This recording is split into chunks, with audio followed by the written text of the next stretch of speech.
My name is Steeves, and it's my privilege to be the director of the DePaul Humanities Center. Tonight, we're excited to bring to you the penultimate event in our year-long series, Lend Me Your Ears, The Sound of the Humanities. It's a special evening, and I'm happy to say that we lean more toward performance tonight than we do abstract analysis, though we'll have time to speak together about the latter, of course, at the very end of the evening, while I invite all of our performers to come together and have a discussion with the audience.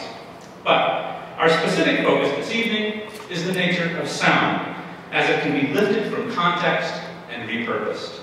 Repurposed, repurposed, repurposed. We tend to think of this as a modern issue, one brought on by the technology of recording and sampling and the digital manipulation of audio data. But the truth is that although there's an important legal issue, for instance, concerning sampling music, there are deeper ontological issues that should concern us first. Besides the fact that Robin Thicke might have stolen rather than borrowed riffs from Marvin Gaye's song, Got to Give It Up, this is probably the least offensive thing about blurred lines. But I'm speaking about the nature of sound itself, and how we like to think that sound has an original context from which, when removed, it loses its purity. We like to think, that is, that when you hear this sentence right now, a sentence I recorded in my office in March 2015, several weeks before this evening's event, the context of that recording and the context of the sound has been lost. And in this new context, tonight, new meaning will be created and old meaning will be lost. To some degree, of course, this is true. Context is always partially constitutive of meaning, not only for language, but for all sounds. But I would suggest that what's troubling in this claim is the idea that there's some original context that is pure and true, an original context that, if uncovered, could give us the real meaning of a sound without any need for interpretation or fear of possible degradation. Belief in such an origin is part of a metaphysics of presence that imagines some first pure form of being that's inevitably followed by mere watered-down copies. It's tied to the Platonic notion of a painting of a tree being a poor imitation of an actual physical tree, which is itself a poor imitation of the true form tree. With linguistic sound, the idea would be that if I were to quote someone, that would be a poor imitation of what the actual person said, which itself was a poor imitation of the world. Language would be seen to be mirroring of the world, to be removed from it in an act of denotation and pointing. Pointing requires space, physical and conceptual. One has to be apart from the thing at which one is pointing. And so, with the first sound, comes the first distancing from truth. At least, this is the common belief. I've argued before, and some of you will no doubt think that you're just hearing me repeat myself again tonight, that language does not operate this way. Language, instead, is a way of making the things themselves present. It's not a collection of sounds that point, but rather a way of making presence possible, of being in the presence of things, though surely a very absent form of presence. If I say blurred lines, and you hear the sound of these words, the words do not have meaning because they're quoting Robin Thicke, who in turn was denoting something outside in the world and apart from language. On the contrary, there is no way in which the heritage of the words can be traced back to an original founding moment. Instead, the reason that words have meaning is because they're tied to a hermeneutical history, a history of meaning that's more like a web than a hierarchy, with each utterance gaining that meaning precisely because it's an echo, a repeating. One might even say a sampling of some past utterance. But that new utterance not only changes the meaning of the sound right now, but also reflects outward and changes retroactively all of the past as well. If we move away from language, the point can be made about sound in general. To record the sound of insects droning in a Midwestern field is, to be sure, to lift a sound out of some context, thus changing it by placing it into a new context.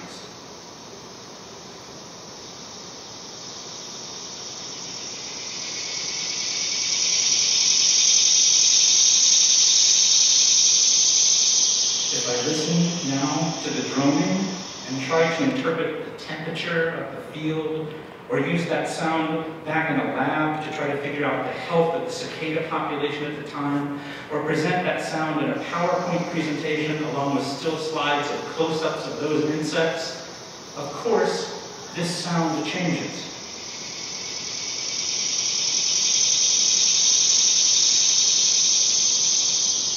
But it's not changed in the sense that it's been taken from some original pure found in the first occurrence. There is no such thing.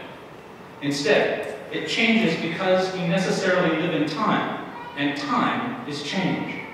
It changes because I take that sound and now begin to look for the present absence of things in it.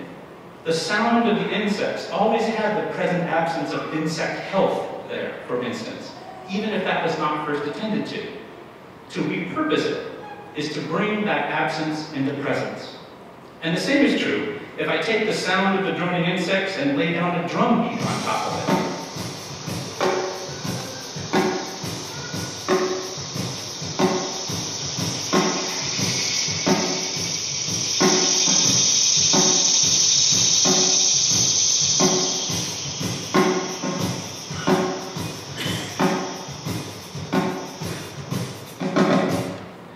This is not possible by adulterating a true, pure, natural sound into some deficient and derivative manufactured sound. Instead, it's merely to have noticed the presence-absence of a beat that was always already there, and then to make that explicit in this sampling and this new sounding, fleshing out a new way of that sound being made manifest, a sounding that's a resounding that resounds with new meaning. But the same sort of meaning that all meaning is, that is, driven by context, circumstances, and lived experience, always more full of absence than it is presence. So, this means that ethics and aesthetics have become far more complicated than we might have imagined. We cannot simply say that something is aesthetically bad because it's a copy, because everything is always a copy of a copy. And we can't say that something is ethically bad because it steals a sound from some original context where it purely and naturally belongs, because there is no pure, natural, originary state.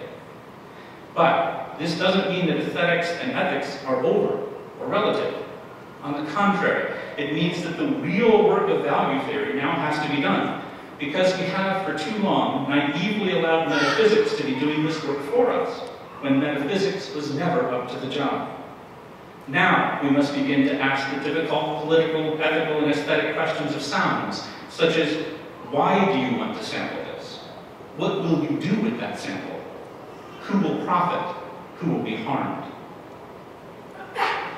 To say all of this one last time, but this time using the words of others, as I've already been doing, though you haven't recognized it yet, because all words are already words that have meaning only because they're samples, because someone has used them before. There is nothing unique to sampling that is not being done with every act of hearing. Yet, of course, there are dangers to sampling. In our current situation, part of the danger lies in making sounds into commodities, and then letting capitalism and neoliberal politics run rampant with them. Which is to say, the total influence, economic, political, even spiritual, is felt in every city, every state house, every office of the federal government. Yet we must not fail to comprehend its grave implications. Our toil, resources, and livelihood are all involved. So is the very structure of our society. In the councils of government, we must guard against the acquisition of unwarranted influence, whether sought or unsought, by the military-industrial complex. The potential for the disastrous rise of misplaced power exists and will persist in our society at large. We must never let the weight of this combination endanger our liberties. Yet, while we remain vigilant about such dangers, we see these opportunities in the humanities and the sciences for great achievements. And we must record and play back, sound and resound, in the hope to make something beautiful and true. In short, we need to shoot for the moon. But why, some say, the moon? Why choose this as our goal? They may well as ask, why climb the highest mountain? Why 35 years ago fly the Atlantic? Why does Rice play Texas? We choose to go to the moon We choose to go to the moon in this decade and do the other things, not because they're easy, but because they're hard. Because the goal will serve to organize and measure the best of our energies and skills. Because the challenge is one we're willing to accept, one we're unwilling to postpone, one which we intend to win. The ability to hear, to be open to a world of sounds, to be able to speak back, sing back, make noises that reflect back the cacophony of being, that's a gift. And one other thing I should probably tell you, because if I don't, they'll probably be saying this about me too. We did get a gift. A man down in Texas heard Pat on the radio mention that our 2 youngsters would like to have a dog. And believe it or not, the day before we left on this campaign trip, we got a message from Union Station in Baltimore saying they had a package for us. We went down to get it. You know what it was? A little Cocker Spaniel dog in a crate. We sent it all the way from Texas, black and white, spotted. Our little girl Tricia, 6 years old, she named it Checkers. And you know the kids, all kids, they love dogs. And I just want to say this right now, that regardless of what they say about me, we are going to keep it. Tonight then, let us accept this gift and truly lend our ears. Not merely open our ears to be ready to hear, but lend them out to help with the production of the sound that comes back to us. Ready to ask the complicated aesthetic and ethical questions, but remembering that all sound is a sample, and that all hearing is a rehearing, and that the world itself is bouncing back and forth between us, rather than laying at our feet as a foundation. The fact that we can take a sound and give it meaning is a special responsibility. And it's truly exciting. It's a kind of power, because even out of crazy, we can make beauty and truth. It's the time now. Now's the time. People are turning to you, as you better know it. You better know it. If you don't, go and learn it. Don't pretend you know. It's like I'm here to help. So it's our responsibility to educate, create a new reality. I have to tell you something. It's rough and tumble. It's wild and woolly, but it's a blast. It's a blast. It really is fun, because damn it, there's nothing better than going out there, fighting the fight, and suddenly you hear you make everything better. I do what I can. I do it the way I do everything. There's nothing part of the way for me. Indeed. And all I could ever possibly add to that would be, welcome everyone. I think we're in for a special evening tonight. Enjoy the performances. Please join us for a discussion at the end, and assuming you are all at least at operating Phaeton level 3, hail Zeno.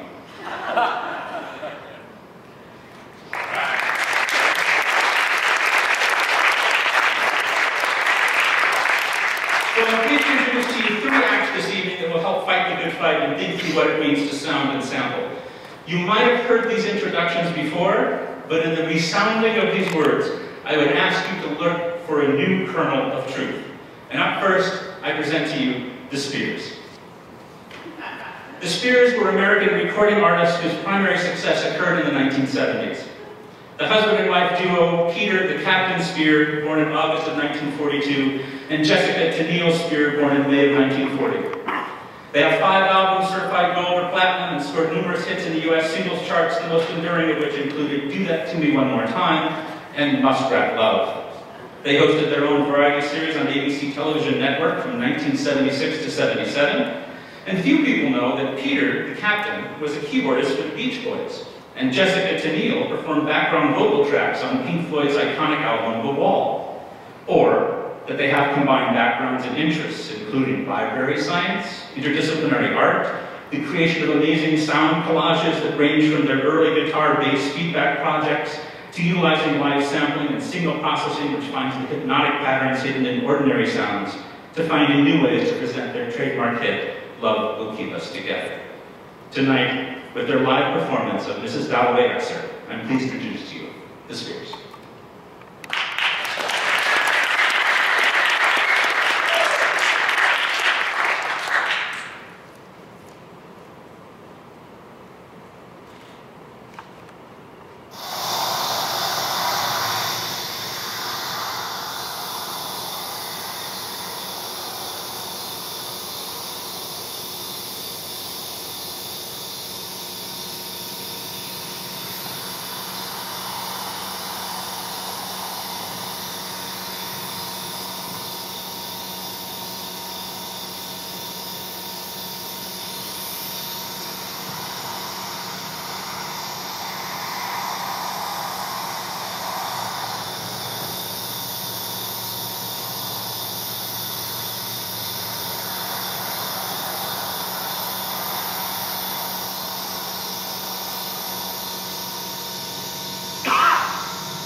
June had drawn out every leaf on the trees. Mothers of pimlico except their young. Messages were passing from the fleet to the Amity. Arlington Street and Piccadilly seemed to chase the very air of the park, lift its leaves hotly and brilliantly on waves of that divine vitality which Clarissa loved. To dance, to ride, she had adored all well.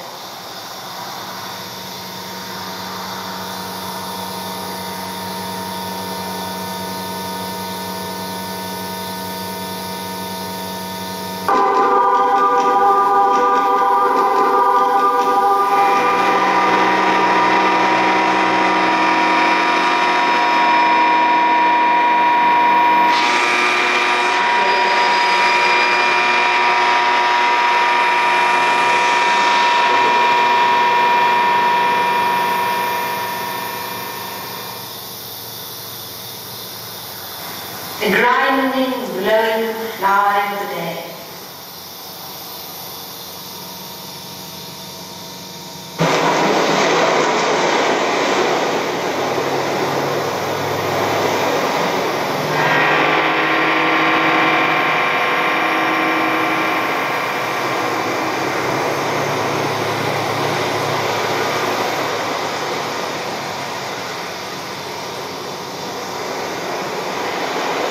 There's an emptiness round the heart of life.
after their calves were born.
terrace and walked up and down.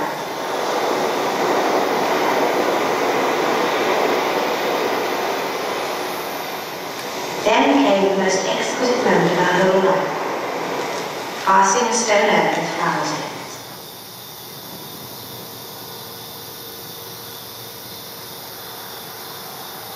The whole world might have turned upside down.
She listened. She heard names of the stars. Oh.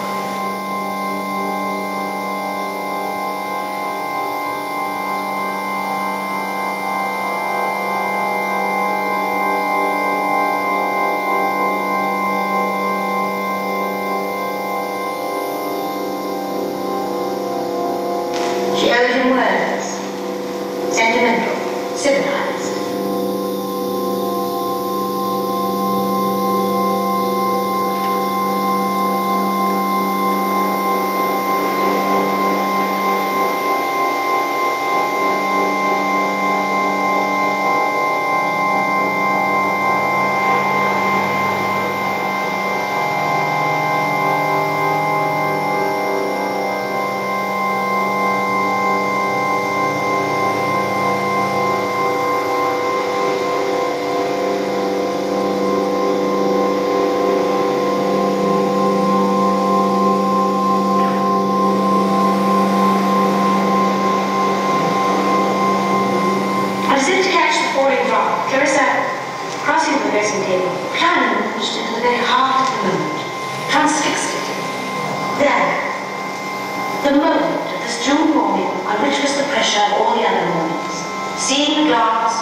Thank you so much, Jess and Pete.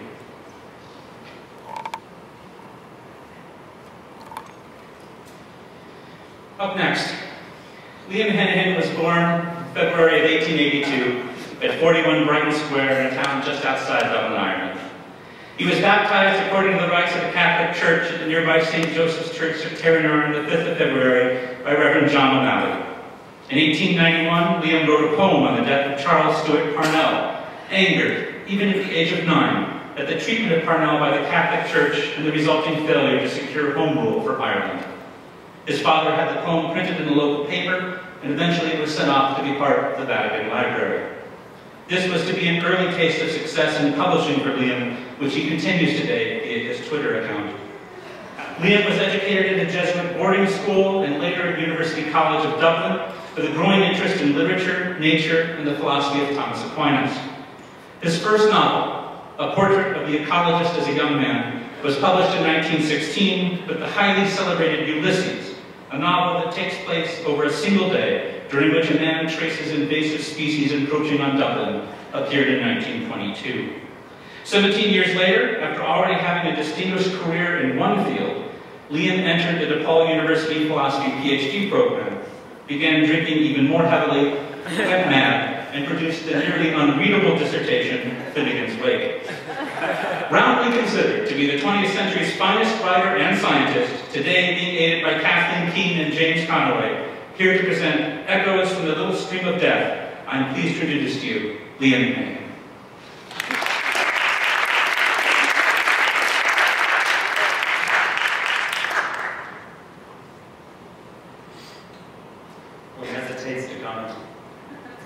but my drinking has gotten heavy. All right.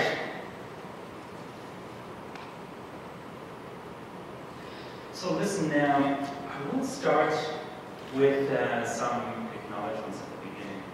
I just want to thank Peter and the Humanities Center for putting this together and having witnessed what I did to Peter over the last few weeks, trying to get together tips, get them embedded in PowerPoints. The task was Herculean. So to Peter and the Humanities Center, I wish to express my appreciation.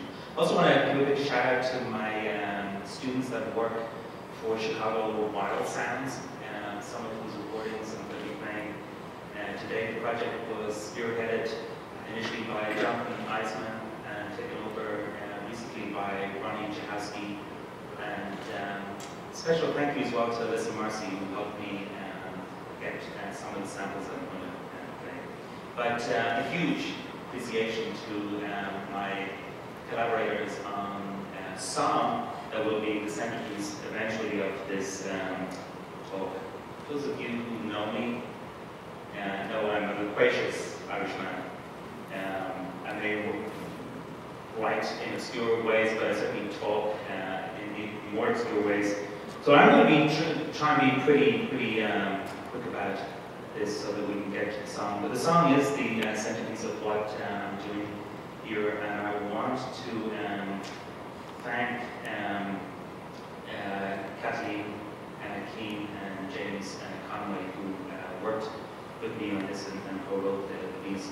James and Kathleen are multi-instrumental artists, extremely well known throughout the Chicago region, but also have a phenomenal YouTube presence. So if you want to see a little bit of these guys in action, you should search them out.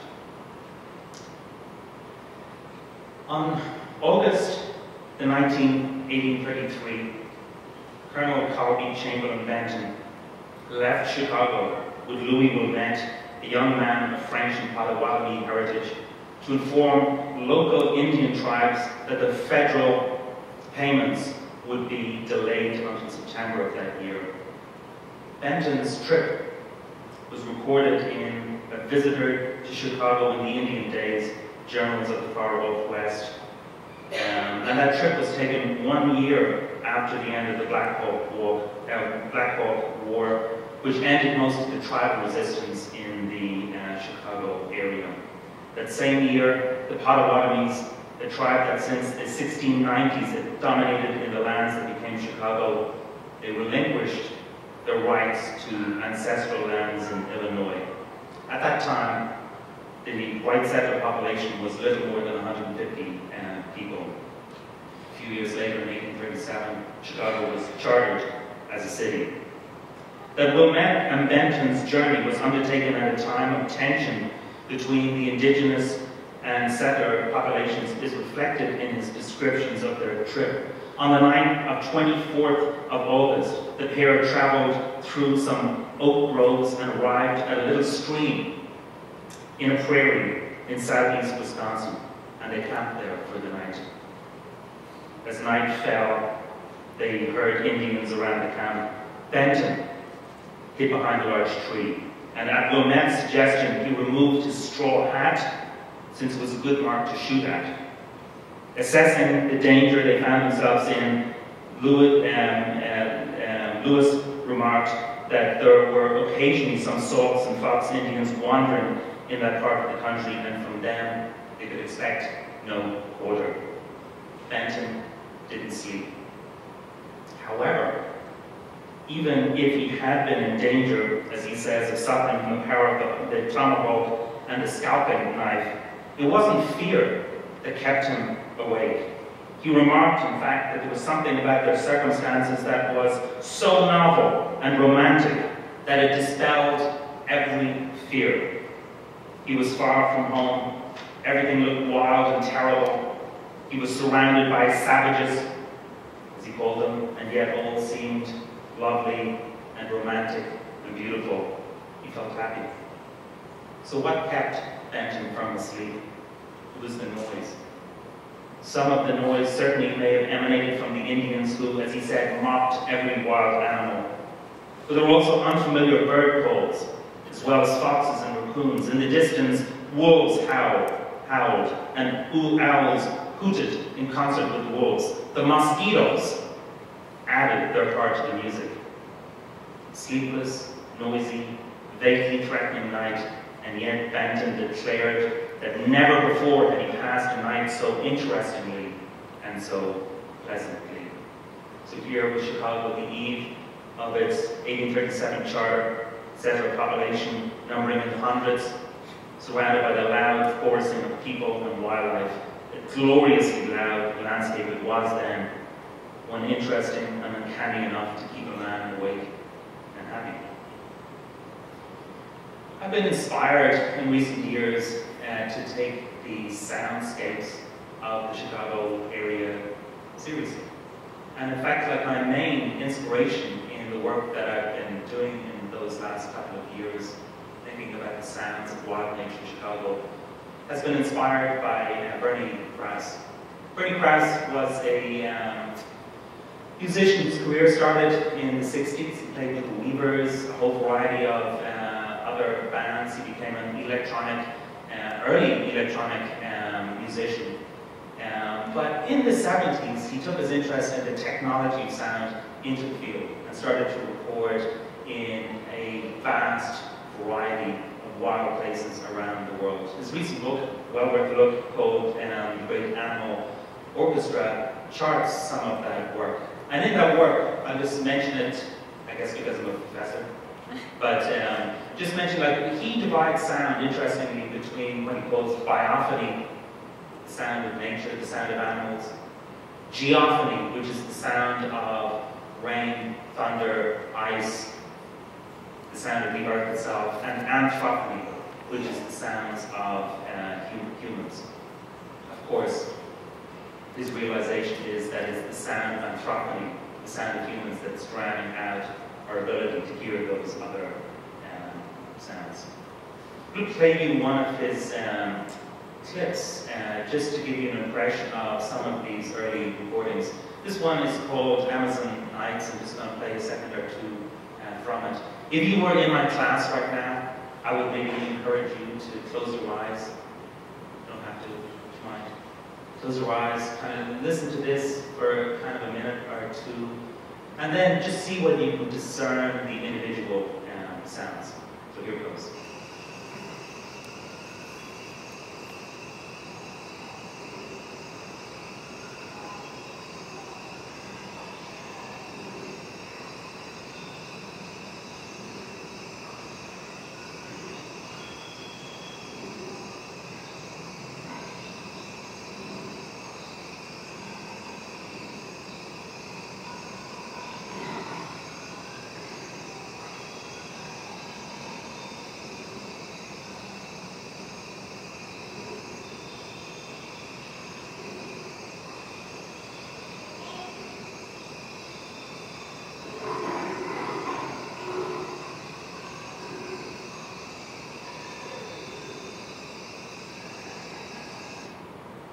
The insects are pretty obvious.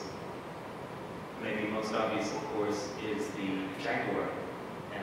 So he was recording in the Amazon. He writes some lovely notes about this in his in the field notes that accompany this CD.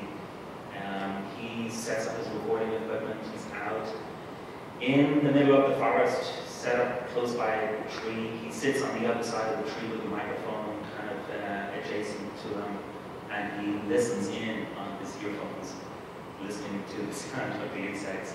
And then suddenly from the forest emerges a jaguar and terrifies. Of course, one can still go to the Amazon and hear jaguars, but most of the places, in fact, where Bernie Krause has recorded, in recent years he's revisited to discover that over half of all of the places that he recorded during his career, the sounds in those places are no longer available. They're developed, or the soundscapes have been muted. So there is a crisis of kind of the loss of wild sounds, of soundscapes in the country. So worth taking a look at his work. But of course, our local work, inspired by Bernie, is with a group called Chicago Wild Sounds. It's a group of DePaul students that have been working over the last year and a half or so. This is a photograph taken up with them very recently. What we've been doing, and this is a collaboration with Brian Pijanowski at Cortelyou University, we've instrumented the Lake Shore, several locations along the Chicago Lake Shore. These are kind of remote recorders. They switch on every hour, on the hour, record for 10 minutes. They've been doing that for day after day, week after week, and now into their second year. And just to give you an idea of what this resource sounds like, I'm going to play you a couple of clips of that. One of the beauties, of course, of having these recordings is that we're looking for particular sounds. For instance, if you go to the weather channel, or kind of to the weather records of Chicago, and look last year for when the loudest storm was, you can pinpoint it to the minute, and you can take it out of these enormous recordings. So I'm going to play you this clip because it is kind of an impressive storm over the lake.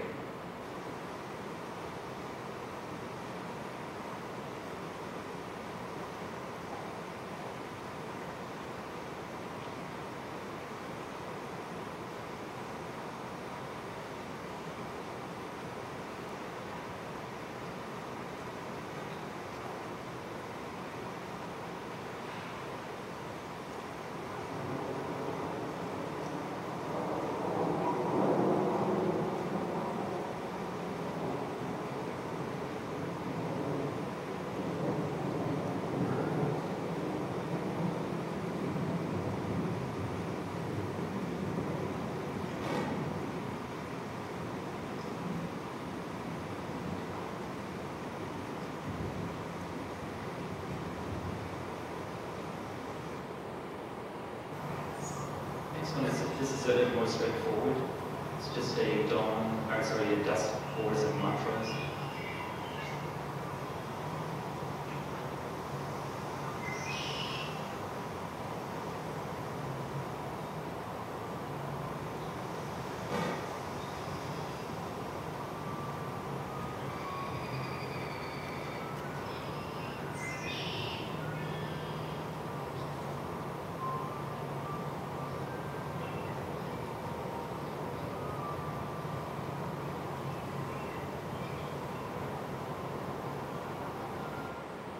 That's probably something that we met in Benton never heard an ice cream truck out in Wisconsin. So, one of our, I'll say more about it if anyone is interested, but one of our interests is just really kind of trying to ascertain how wildlife and humans interact in Chicago. But in some ways, what I've been talking about is a prelude to a project that in some ways was more ambitious. Brian Pijanowski in Purdue has been working on this project where he's trying to record simultaneously across the world some of the wildest places on Earth. And after he and I talked about it a little bit, I had proposed to him that we might want to start doing some recordings in some of the wild places in Ireland. I was very excited about it. We chose an extremely remote location, which is in the western part of Killarney National Park. Those of you who've been to Killarney, some of my students are here, so they'll be there in June. There are some, what the tourist business called the honey pots. You go to Killarney and, well, you may drink, and then you may kind of go to Upper's house, you see Torque waterfalls. But where I wanted to record was out in the western part of the park where almost nobody visits, with a couple of notable exceptions that I'll talk about in a minute. This is extremely remote. To get there, you've got to take a boat. I took a couple of years ago, 3 years ago, with one of my kids who's in the audience here. We took a trip by kayak out to the beginning of the walk, just to the, I was going to say trailhead, but there's no trail. You simply leap from the boat into the marshes at the edge. So right from the beginning of this hike, you're wet to your waste.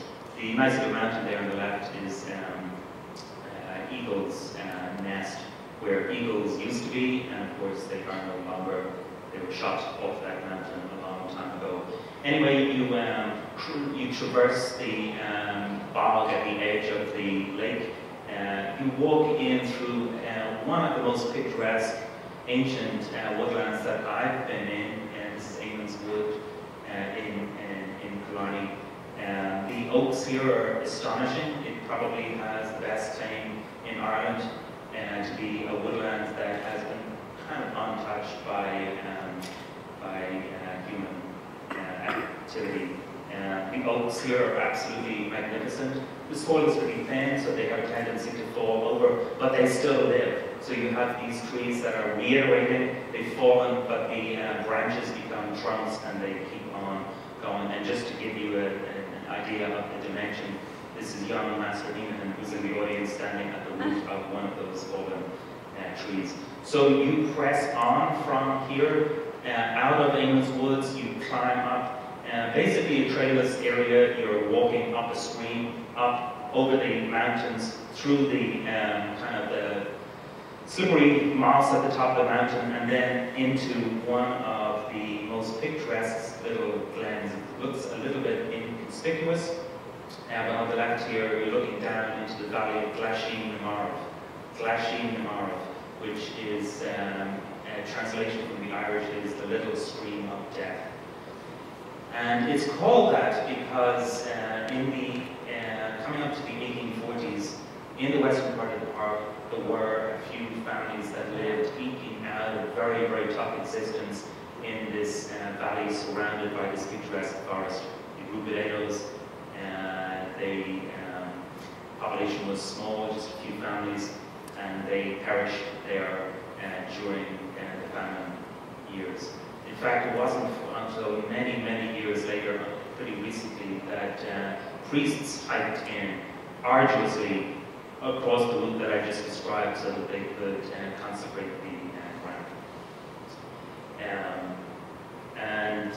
Where my students from a couple of years ago are sitting, this is where the houses used to be. So it's it's a haunted place, but it's a haunted place surrounded by some of the most astonishing wilderness in Ireland. So I had this bright idea that I was going to record in this area. The idea would be that wouldn't it be of exceptional value if you had recordings streaming online from Glasheen Namarv, so no matter where you were in the world, you could listen in on this magical landscape. And it would arguably help with the conservation of that landscape.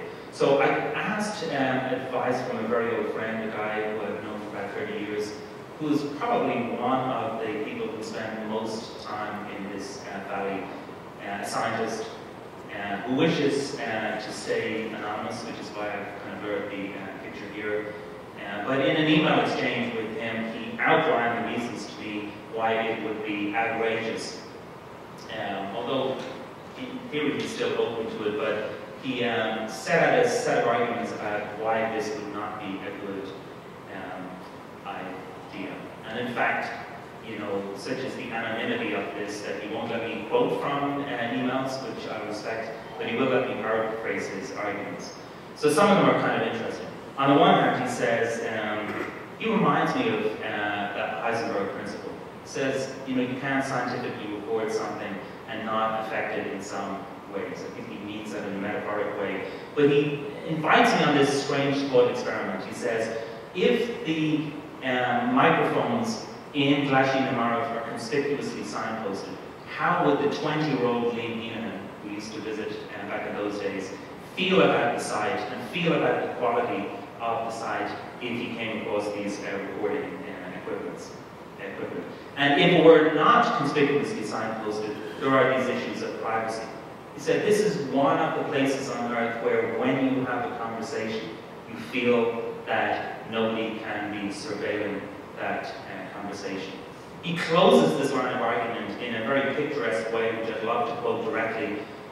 But what he says is, imagine yourself on a long, long walk through this landscape, and you break for lunch, you're with your partner, you sit down, you have an animated conversation with a little flask of tea, and the sap rises, as he says, that's the only thing I quote, and you end up having a frisky moment or two in Glasheen the North. The last thing you would want is for that to be recorded for all the scientists of the US to hear. I was at this point getting kind of mildly convinced that he had a point. But I think most importantly, what he says is that it would change the quality of untamedness and wildness about the place. So he was open to discussion about this, but I decided that I was not going to go forward with the project for the time being. That being said, this place does haunt me, and I had been doing a bit of writing, doing a bit of writing about it, and the writing sort of consolidated into a short poem, which felicitously, around the time that I was moving with this, I got an invitation from Kathleen and from James Conway to collaborate with them in putting some lyrics to this music that they had written. So this is an echo of Glasheen Namarov. It is sort of inspired by the untamedness and the kind of human tragedy and loneliness of the place. One last note before we play it, we will play it, is that it premiered in March at concert at Flats and Sharps. I couldn't be there because I was at a venue about the Chicago Wild Sounds event, and I asked Kathleen, could we record it? And she said, no, if you take sound from something that's played originally, you change the meaning of it when it's played elsewhere. So in a perfect kind of fractal reminder of sampling and replaying, we've decided that we are going to play these for you tonight. So cold night.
You walked upon footfall, day and light.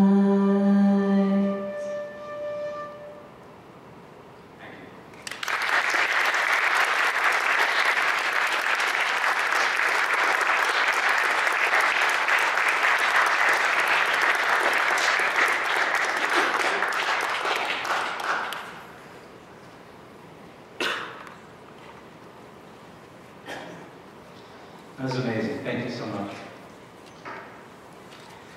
Finally, this evening, Beverly Fre was born in October of 1875.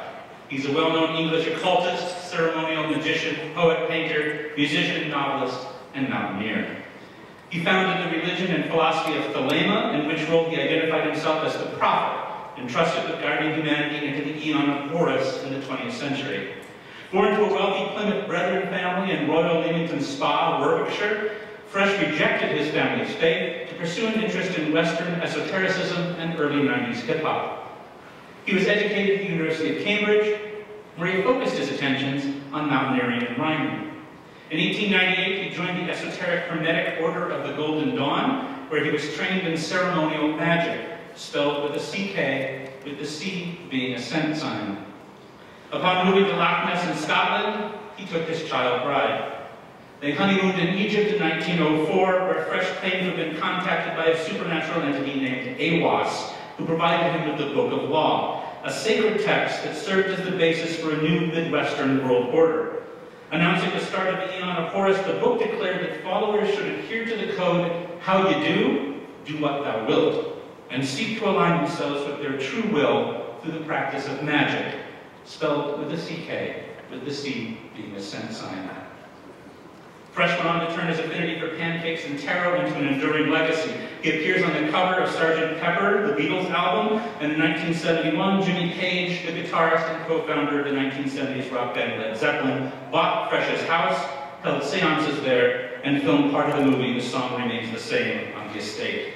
Finally, Fre met Greg Scott 5 years ago, when Scott was leading his PBS series, The Joy of Painting. Known for the softness of his voice and the slow pace of his speech, Scott would often take in injured and abandoned squirrels and other assorted wildlife and look after them while doing his art. Known for his penchant for happy little things, Scott made an interesting light yin to Fre's dark yang, and their collaborative art projects have since delighted orphans, junkies, and shut-ins across the Great Lakes states. To close out our performances tonight, with Inside of the Night, the crooner, the beagle caller, and you, it's my distinct honor to welcome Beverly Fre and the Wild American Dogs, featuring Greg Scott.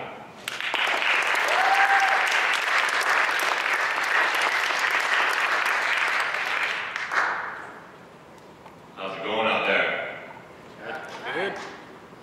You guys ready to fucking party or what?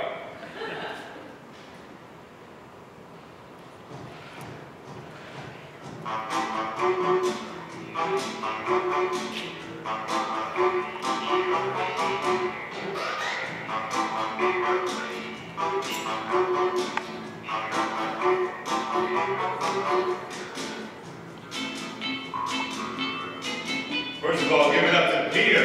Make some noise for Peter. He's the man with the plan.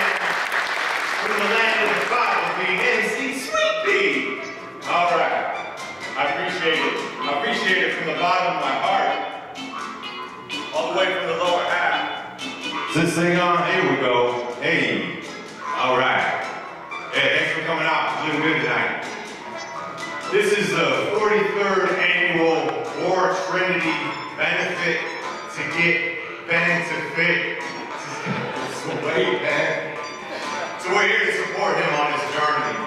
And we're also here to celebrate life. To celebrate life, you know how we celebrate life? We sing. We sing, right? We sing to celebrate life, so we're gonna do a little sing-along.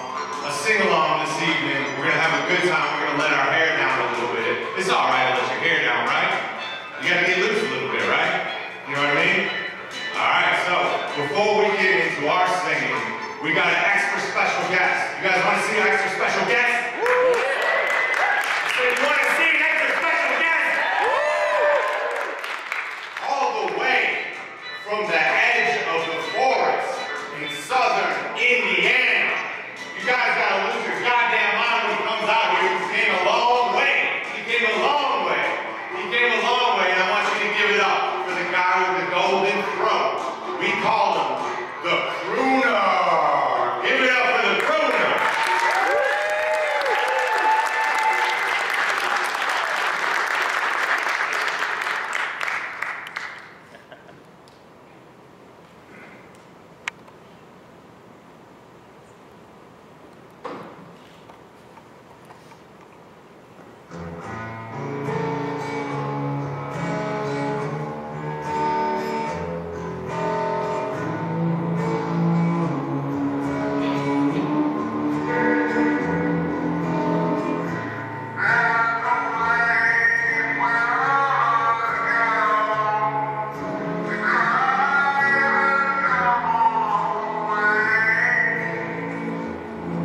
B17.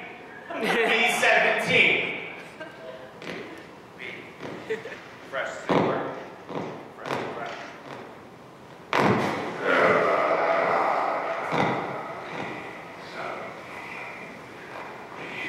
Wake up! You're sleeping on my socks!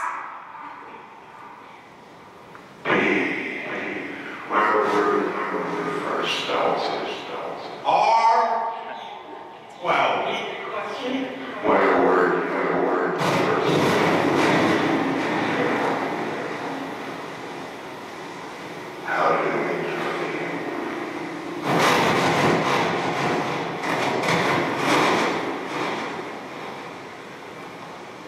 You got a special treat for you. Come on up here, lady.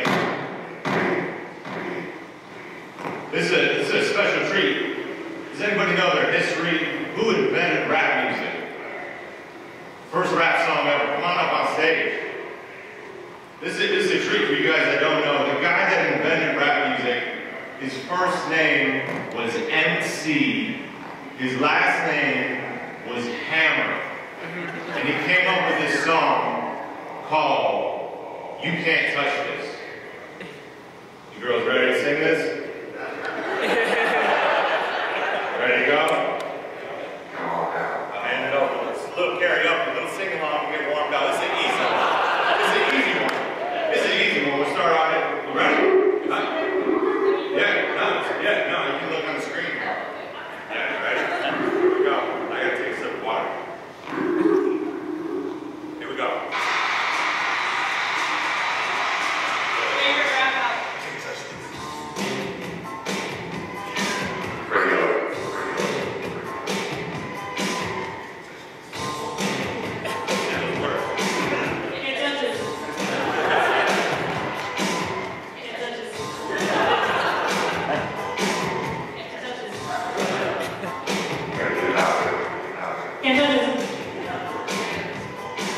Can't touch this.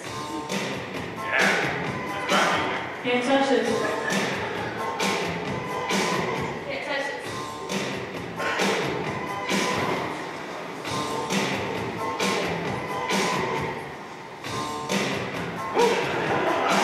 Can't touch this. Wow. Can't touch this. Can't touch this. Can't touch this. Come on. Can't touch this. Can't touch this. Stop.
All right, give it up for these ladies.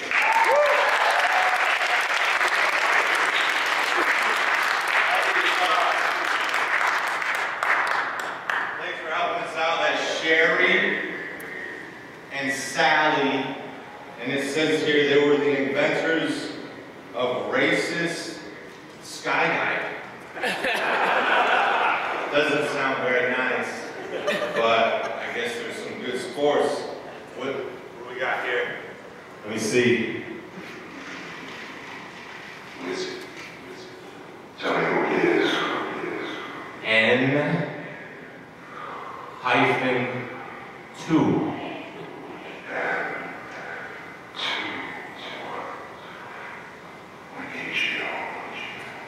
Hot fish! What did it feel like when it was over? What did it feel like when it was over?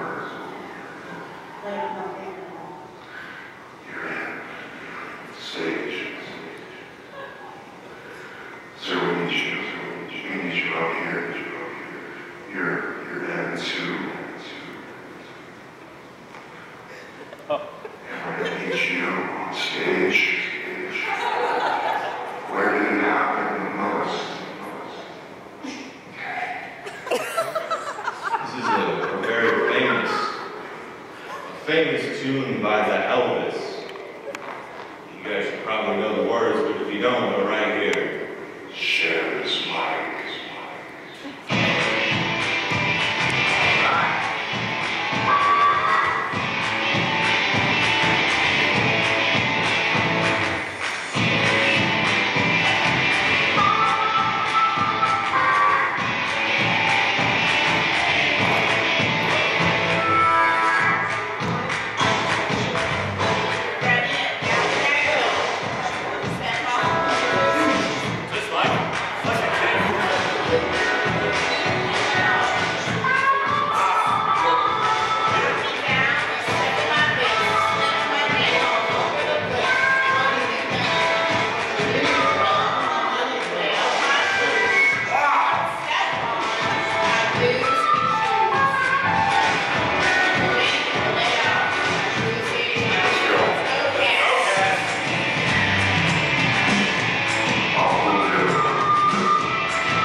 No one at all.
gonna get you.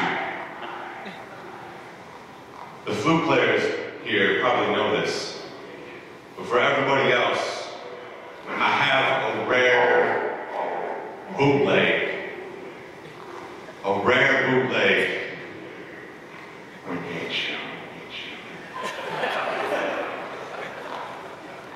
From the one and only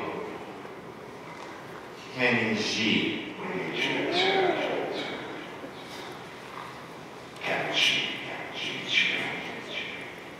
So this is a pretty raw bootleg. You'll get a good taste of who Kenny actually is. It's a little precursor. And then I want you guys, I'll play Kenny once it gets down into it. You guys can be Peggy. And then if you guys want, if you're feeling the spirit, you can be Peggy too.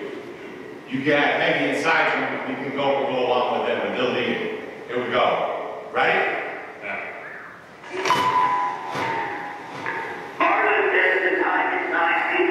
Where are you? Is the word is on you? Where are you going, brother? The fire of here. It's taking the birthday of the liberty and your teaching month. I need that to go. Also, we need something to make that.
Thanks for coming up here. Isn't that a treat? That's a rare treat, I gotta say. You're lucky to know me. This is a final track. This is, all seriously, I went through a hard time in my life recently. And, I mean, a whole lot was going on. And this was, I guess it wasn't so recent, it was 2002. And I was on the edge, looking down. And I picked up a pen and I penned this tune. And wouldn't you know, it was a hit.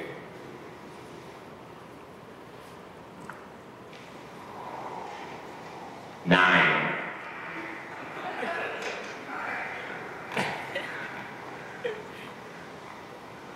Where did she take you? We need you. I think we need that whole row.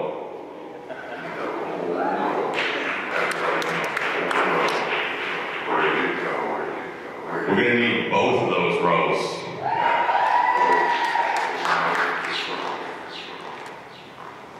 We need you, and you, and you, and you, and you, all the way down, you're all the way down. Did you ever go so high that you ended up down low? No.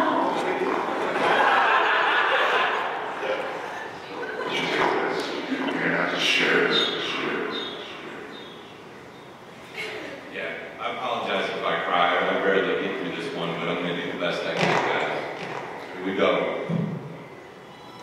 Share.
crooner is done. Thank you, sir. Thank you, everybody. If you leave with nothing else tonight, you now know what the G in Kenny G stands for, and that's pretty good. That's education, right? I would ask that maybe you just stick with us maybe 10 minutes or so that we can ask any questions that we have with some of our presenters and get you all involved as well. We won't keep you too late, but we have a microphone there in the center. We won't force you to sing if you come up to it, but if you have a question for anybody who presented tonight, please feel free to come on up, and Anna will give you the mic, or you can just come up and grab the mic.